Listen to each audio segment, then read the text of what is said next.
Hello, my name is Teddy Bergfalk, and I'll be talking about Rebecca Lowe's journey into Turkey, titled A Winter's Tale.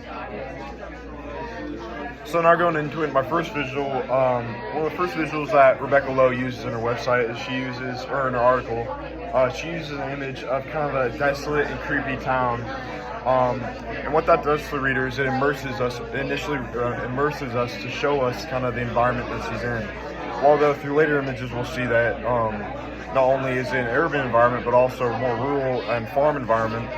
We just get that first look of kind of not only just the more urban area of Turkey, but we also get to see what the weather's like, and we see that just the fog and all that, and how it makes it look kind of creepy and dull.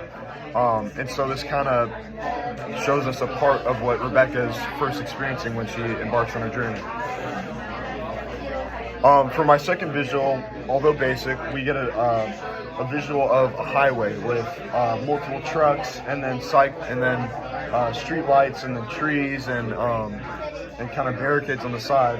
And the reason why I decided to include this in one of my visuals is because it shows Turkey as kind of a civilized environment, rather than seeing rural streets and not paved roads and dirt roads. We see more of a really nice paved road, sometimes even more nice than we'll see in the U.S. But we see a nice civilized community rather than a rural one, showing to us and further proving the idea of what kind of environment that Rebecca Lowe's in. For a third visual that I decided to use is of another person on a bike in the same kind of attire, same kind of look that the other individual's bike has, as we saw when Rebecca Lowe first departed and continued through her journey. What this shows is the idea that what Rebecca Lowe's doing isn't exactly uncommon, because we're able to see another individual doing the exact same thing that she is. While I believe this person departed from New York, although I'm not exactly sure, we just are able to see the idea that Rebecca Lowe isn't exactly alone in her challenge, and that there's other people in the world that are trying to accomplish the same kind of things, the same kind of desires. So for visual number 4, I chose to use an image of down below we see a more rural, beat up kind of community, and up top on the mountainscape we see a more civilized and put together buildings. This kind of contrasts both the rural parts and then the urban parts of Turkey, showing us kind of the best of both worlds.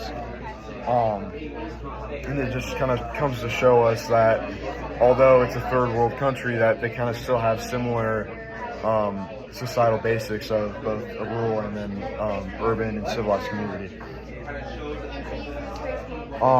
For my first verbal, I chose to use a hyperbole using the quote, "I've never felt so utterly violated and wonderfully clean in all my life." Now, Rebecca Lowe uses this in the beginning of her article about talking about Turkey, when she's mentioning the idea of how she went to like a spa and got clean.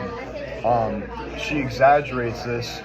She exaggerates her own experience of this spa, kind of showing the difference in cultures that she's experienced. Well, of course, in the U.S., when you go and experience a spa, it's a lot more calming and peaceful and relaxing, and kind of you feel comfortable in that environment. But she's explaining in this how, when she went to Turkey and experienced that spa, she was kind of surrounded by large women, and it made her feel uncomfortable. And as we see in here, she felt utterly violated to some degree.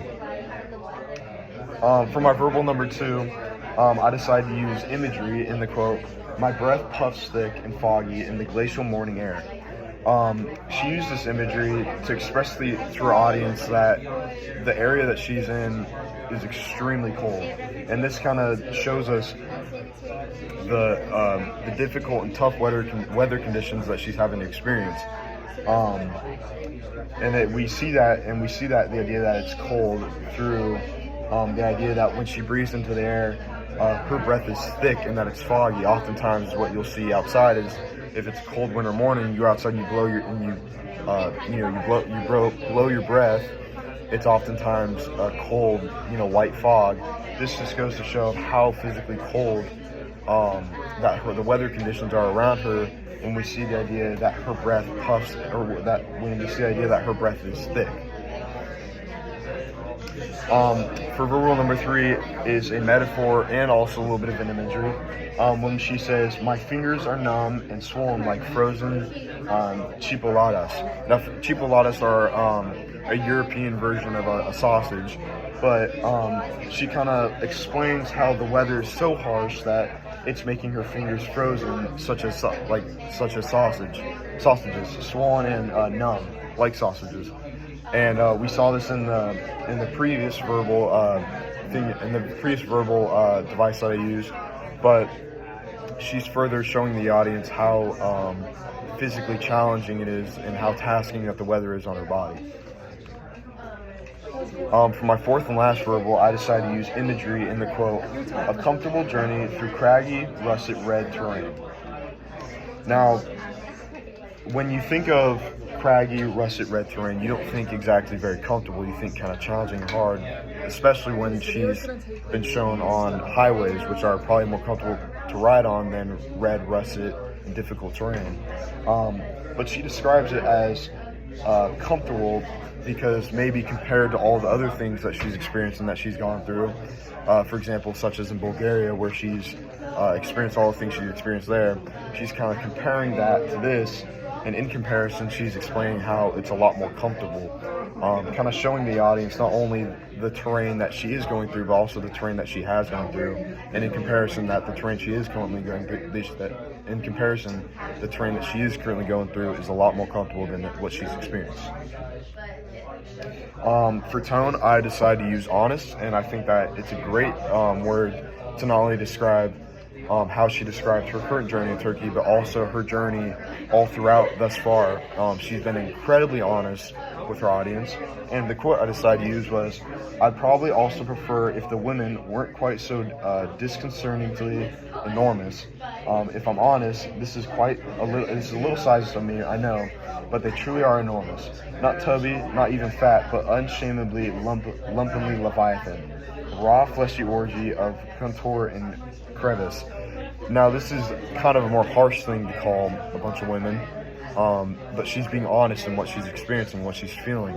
Now, she says this in context of the spa that she experienced in the beginning of her article, but this just comes to show of how brutally honest she is throughout her whole journey, hoping to fully engage and immerse her audience that's reading.